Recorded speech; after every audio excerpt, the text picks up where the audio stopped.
aujourd'hui je reviens pour une petite revue sur des produits bourgeois, deux produits de la gamme Bronzing qui est sortie pour cet été et dont je raffole déjà. Donc ce que je vais faire, c'est que je vais commencer par appliquer la Bronzing Primer juste sur un côté du visage.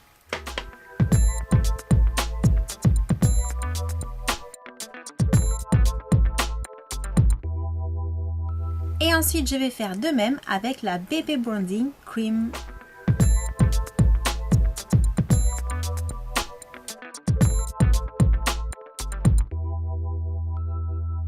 Et voilà, donc je ne sais pas si vous allez bien voir la différence à la caméra, mais moi avec le miroir en face, ce que je vois, c'est que j'ai bien un teint unifié de ce côté-ci, mais légèrement plus hâlé en fait, on va pas dire bronzé parce que c'est vraiment très subtil, c'est légèrement plus hâlé, donc ça donne un petit côté un petit peu plus mat en fait à la peau. Donc si je reprends l'étiquette, on est censé avoir un effet 8 en 1, c'est-à-dire une unification naturelle, donc pour ça on est bon.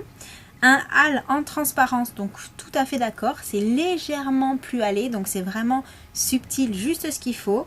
Booster d'éclat, alors ça c'est vous qui me direz, parce que là avec la lumière je vois pas forcément bien, c'est censé être voilà, plus éclatant de ce côté là que de l'autre côté.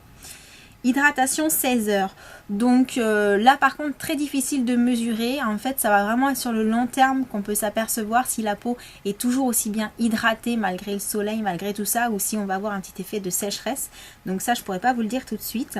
Peau lissée, alors étant donné que de toute façon j'avais mis la Bronzing Primer en dessous, forcément oui il y a un petit effet lissé, plus tendu, c'est vrai.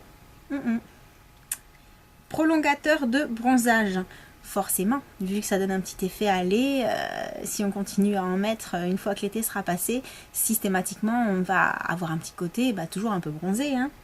SPF 15, donc très bien, une petite protection solaire, donc ça remplacera pas la crème écran total à la plage, mais sympa pour la journée.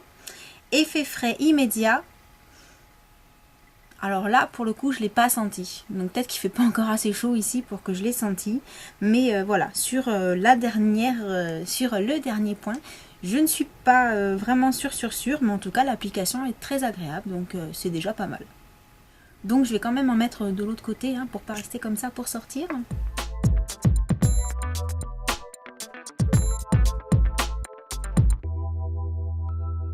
Donc voilà, les deux côtés sont faits.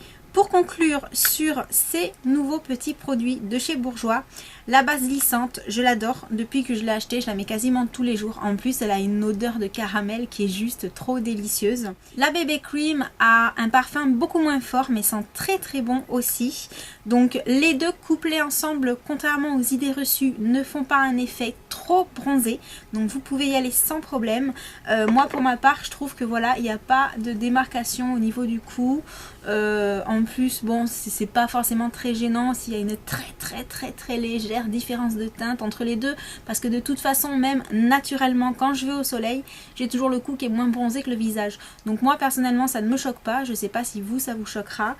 En tout cas, ce que je peux dire, c'est que vraiment, ces deux produits pour l'été, Bourjois a fait très fort. Je trouve qu'on a vraiment avec un effet bonne mine, un effet allé, mais tout en légèreté, tout en discrétion, genre on a bonne mine mais les gens vont pas voir qu'on a mis un produit un petit peu teinté sur le visage. Donc la combinaison des deux, rien à dire. Donc comme d'habitude, si vous avez testé également ces deux produits ou au moins l'un des deux et que vous voulez nous faire part de vos impressions, n'hésitez pas à me laisser un petit commentaire juste en dessous de cette vidéo. Et puis ce sera tout pour cette petite revue très rapide. Et sur ce, je vous dis à bientôt pour une prochaine vidéo.